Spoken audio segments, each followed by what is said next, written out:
Now the next ayat is an important ayat because it tells you what your boundaries are. You're not really responsible for thrusting guidance on other people. Right? Quran says, La ikraha fid deen, there is no compulsion in religion. There is no compulsion, I think we did this ayat earlier. So we are not really responsible in thrusting guidance upon the unbelievers, even on the believers. Prophet actually explicitly enjoined or commanded his followers that we should give charity, to everyone, irrespective of their faith. We should give charity to people irrespective. Charity is a need-based thing. It's not a faith-based thing. So if someone is a non-Muslim or a person who is not from our faith and he deserves charity, he wants charity, he's a needy person, we have to support him. It's not about religion. Religious test cannot be applied on looking at the needs of other people. That's why Muslims are supposed to be a lot more magnanimous than we commonly display. We are supposed to be a lot more magnanimous because remember, all of us, whether we are a kafir or a Muslim, we are all creation of Allah subhanahu wa ta'ala. So let's just look at this ayat 272. Laisa alayka khudahum walakinna Allah yahdi man yasha. You are not responsible for their guidance, but Allah guides him whom He wills. وَمَا تُنْفِقُوا مِنْ خَيْرٍ فَلِأَنفُسِكُمْ, and whatever good things you spend, it is for your own self. وَمَا تُنْفِقُوا إِلَّا ابْتِغَاءَ وَجْهِ اللَّهِ, and you do not spend but to seek the pleasure of Allah. وَمَا تُنْفِقُوا مِنْ خَيْرٍ يُوَفَّى إِلَيْكُمْ وَأَنْتُمْ لَا تُظْلَمُونَ, and whatever good you spend will be paid back to you, and you shall not be dealt with unjustly. So don't put this filter or criteria of trying to judge people. Muslim, first and foremost, this ayat, you're not responsible for guidance. So Muslims are not responsible for thrusting guidance upon the unbelievers. We are not responsible. The moral is that just because someone has not accepted guidance, we deprive him of our charity. This is not an Islamic moral. For someone to be acceptable to our charity, he first does not have to become a Muslim. We can give charity to anyone, irrespective of what faith he has. And like I said earlier, charity is actually need-driven. It's not faith-driven. And not if a person has a faith or not, or good or bad. That's not for us to judge. Allah gives light, and Allah says Allah is responsible for guidance of everyone. He gives light according to wisdom, according to His wisdom. So change of religion cannot be compelled by bribe of charity. We cannot tell people that because once you become Muslim, I will give you this money. This is not allowed. This is from an Islamic point of view. This is not permitted. That actually you bribe someone with charity for him to accept Islam. So charity can be given to non-Muslims. It also carries the same reward, and there is so much insistence on spending. I mean, you can see time and again, and the entire evening today we have spent on spending on other people. And if our hearts and our purses are still not open, then obviously Muslims will be poor, and or Muslims will be rich, but Islam will be poor. I mean, that's exactly the situation that we see today. Muslims sometimes are very, very rich, particularly in the Middle East, but Islam is very poor. So we need to apply this check to our own selves also. Again, this is a mirror that Quran keeps showing us. Just check how much we spend on marriage, how much we spend on vacation, on our homes, and how much we spend in opening schools and mosques and hospitals and helping poor people. I think that's a kind of a self-check that we all can do. Moving on to the next ayat, which is ayat number 273. للفقراء الذين أحصروا في سبيل الله لا يستطيعون ضربا في الأرض يحسبهم الجاهل أغنياء من التعفف تعرفهم بسيماهم لا يسألون الناس إلحافا وما تنفقوا من خير فإن الله به عليم. Charity is for those poor people who are straining in the way of Allah, and they cannot travel in the land for trade, which means they cannot do business or not business. And the uninformed man thinks them wealthy because of their restraint from asking, and you recognize them by their marks. They do not pester people with their request, and whatever good things you spend, be assured that Allah knows. So the word that comes over here, lil fuqara, fuqara is the needy or the destitute, those who need support for their sustenance. Now some people, because of their dignity, they will never come and ask you. There are lots of people in the society, they will just not ask people for help. And so therefore it's our responsibility to find them and then to help them. It's our responsibility. One doesn't have to become a beggar before he deserves our charity or our support. One doesn't have to, to beg someone or to ask someone is against human nature. I mean, all of us have this ego. We don't want to ask people. So therefore, what Quran instructs us over here is that preserve the dignity of these people. If they are not asking and you feel that they need help, go and help them. In fact, to the extent that you don't even have to tell people that you are giving them from your zakat. If you know for someone that he needs help and you want to give zakat, you don't even have to tell them that I am giving zakat to you. You can just help them. It's important to help them rather than first saying, do you really deserve zakat or not? Majority of people will say, no, I don't deserve zakat. I mean, I will not take zakat. So that's something that needs to be kept in mind. Also the fact that there are some people who completely devote themselves for working for the cause of Islam, for working for faith, for learning, for defending physically and intellectually the boundaries of Islam, and they selflessly pursue this. They are searching knowledge, and such people should also be helped. In the time of our Prophet ﷺ, there were these companions who were called the Ashab Sufa. There were a group of companions who were always there close to the Prophet, just outside where our Prophet. So they would observe the Prophet, they would record what he was saying, they would learn from him. And they had no time to actually go out and do business or any other work, because they were constantly devoted on to learning about Islam, and so therefore they had to be supported. And they, despite the fact that they were very poor, they never asked people, and Muslims were constantly supporting them. So, and therefore this is also true for those people who are totally devoted for learning and spreading Islam. Like you have an army and you support an army, we support large armies so that they can defend and protect us against the enemies. So similarly, someone who is protecting the ideological boundaries of Islam, they also need to be supported and protected. So we need to support people who want to become authority in religious matter without actually doing an ihsan on them. This is not an ihsan that we are doing on them. This is something that we need to be also keep in mind. And it must be ensured that the self-respect of these people is protected, because somehow in our thoughts is that someone who is a Maulvi of a mosque, he has to be a poor person, and if he has a car or if he has a nice house, it's really unthinkable. It's really unthinkable for a Maulvi to think that he has a nice house and a nice car and nice clothes he wears on. I think this is very contrary to what Islamic view is. Very, very contrary to Islamic view is.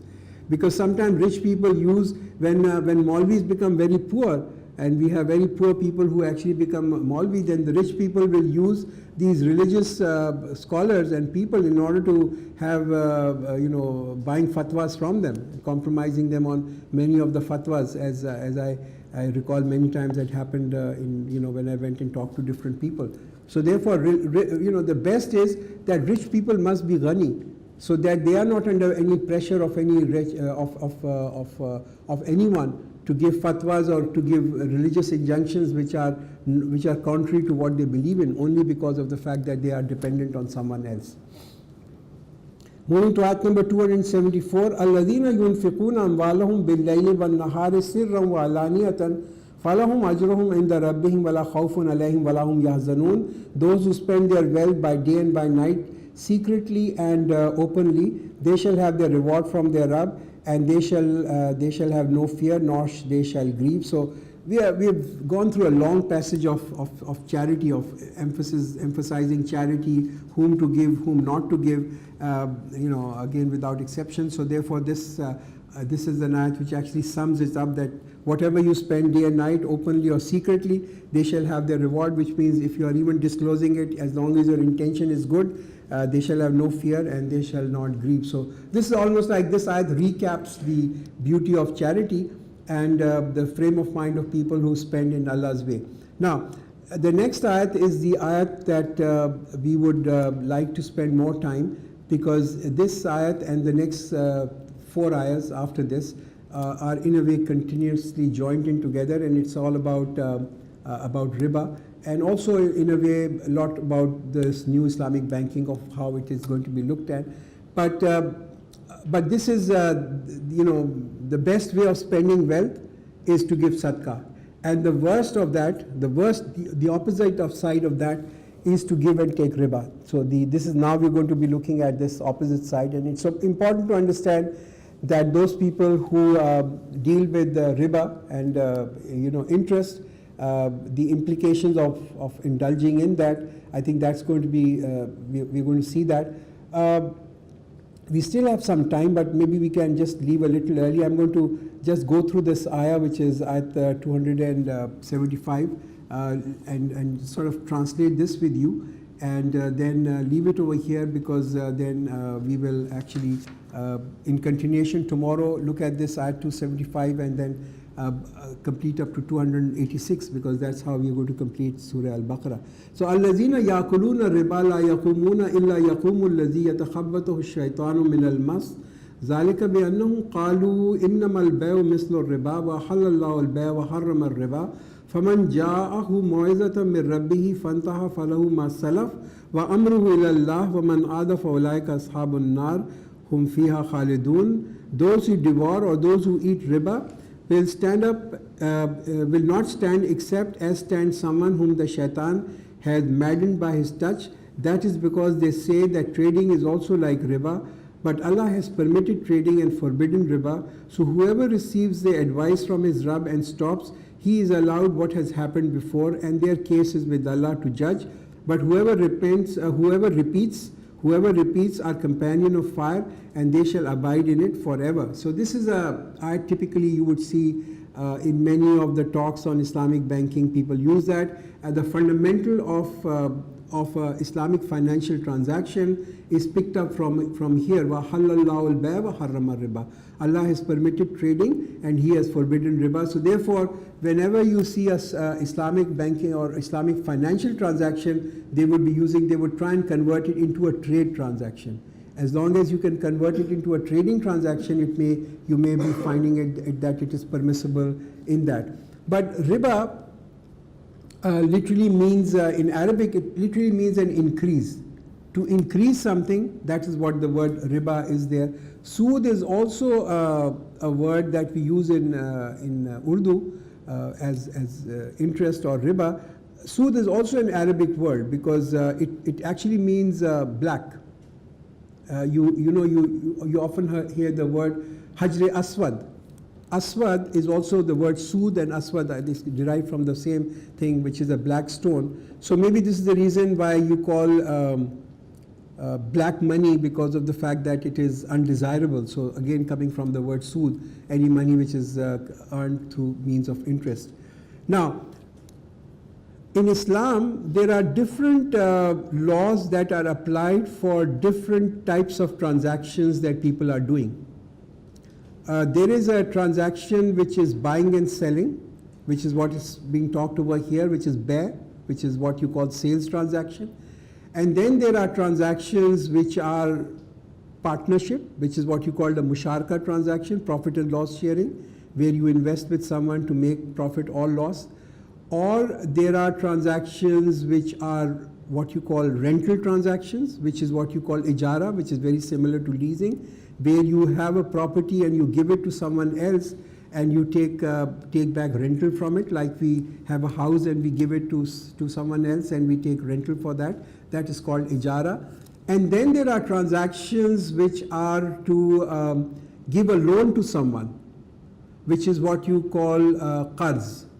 So there are different types of transactions. There are transactions for trade, there are transactions for investment, there are transactions for partnership, and then there are transactions for giving someone a loan. Rules on all these differ.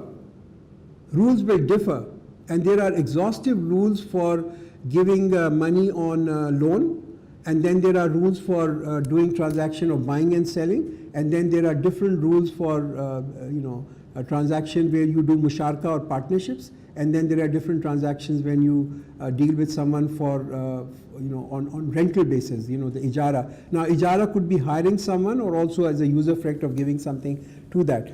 Now one of the real challenges is that we segregate all these different types of financial transactions that are there in Islam, and then focus on the transaction that's being talked upon over here, which is one type of transaction. In fact, this ayat refers to two types. It says, Ahallallahu al-bay' wa haram, that it has permitted trading. Allah has permitted trading. That's a permissible type. But then where does the sood come in, or where does the interest or usury comes in? That comes in only one of the categories of transaction, and that is what you call is a qarz transaction or a debt-based transaction. Now, what is a debt-based transaction? The debt-based transaction is that you give someone 100 rupees and you say after 6 months you return 101 rupee or 105 rupees, any increase. And that's the reason why riba literally means an increase over the principal. So it's in qarz. It's only in qarz-based transaction that this becomes prohibited, and very strongly prohibited over here, because as you can say, Quran says that those who devour riba, they will stand up on the day of judgment like someone who has been maddened by the touch of the shaitan. And the madness that is there in this world on riba is there. I mean, you can see the financial systems that go up and down, the inflation and deflation, and all the problems that we saw in 2008 of huge amount of lending that was being done, or cards-based transaction on interest, which caused the whole financial system almost to collapse because of the element of riba in that. So this is there. So therefore we are going to focus tomorrow on these ayah, on what Quran is really teaching us on loan-based transaction, on cards-based transaction. And I think we're not going to, I won't really spend too much time on the other, because then I'll have to teach you all entire Islamic banking. But this addition of a qarz transaction is basically what you call riba. So there are severe warnings in Quran as well as in Hadith on riba. Unfortunately, what has happened is today in the world that we see, the riba has become almost like a way of life. Interest has become a way of life. A lot of time people felt that you cannot have an economy in this world or in a country or in a society unless, of course, there is a cost of money that is associated with it, which is what is the cost of money, and that is associated with it. I remember in 2000 when I started, I moved from my whatever, I was doing a job, and I moved into Islamic banking in 2000, 2001. And at that time, I remember once going into one of these seminars and making a talk about Islamic banking and all that. And there I got someone who said, this is like a magic financing, a voodoo financing, because how can a bank function without taking interest? How can you really think that you can have a bank which does not take interest? Because by that time Islamic banking had not become so much common over here. It was still in its very, in its infancy. But then since then we have seen the rise of this, and in the world also. Now there are almost like $2 trillion worth of Islamic assets that are there. There are a lot of Islamic banks. I'm not saying that all Islamic banks are doing Islamic banking. But those who are not doing Islamic banking and calling themselves Islamic banks, that's their problem. The rules and regulations are there in Islam, in the Sharia, on how to deal with in a Sharia compliant manner on trading transactions. In fact, if you look at the Muamalat in Islam, Muslim is governed by two things. One are the ibadat, which we talk about, how to worship, the acts of worship. The other one is Muamalat. A Muamalat is dealing with each other. That's what Muamalat is. So we are all governed by these two two things which really govern a Muslim. In Muamalat, 2/3 of Sharia, which is what Muamalat is, 2/3 of this is all about financial transactions. This is how important it is. 2/3 of it is really restricted, or talks about is buying and selling of what you need to do, what's a real sales transaction, what is not a sale transaction, implications of riba and all that. So this is extremely well documented within the hadith and within the guidelines that have been provided. And also this fear that people had at one time that if you abolish riba, the economic development of the world will collapse. People used to say if you remove interest, is so far from reality. In fact, if you look at United States for the last 7 years, or I think more than that, I think 7-8 years, they've almost maintained a zero interest rate in USA. In fact, in Europe, because of this QE or the quantitative easing that's being done, there's a negative interest in euro. 0.3% negative interest. So if you put money in German mark or in euro in over there, or in Switzerland, if you keep 100, you'll get 99.9 or something, 99.97 or something. There's a negative interest over there. So therefore, interest is not really necessary in a society for a society to continue to have an economic development. I think this is a huge fallacy that we've always been looking at, that without interest the economies cannot grow. In Japan there has been nearly a zero interest for such a long time. So you can have an economy in which there is no interest. It doesn't mean that people cannot make money.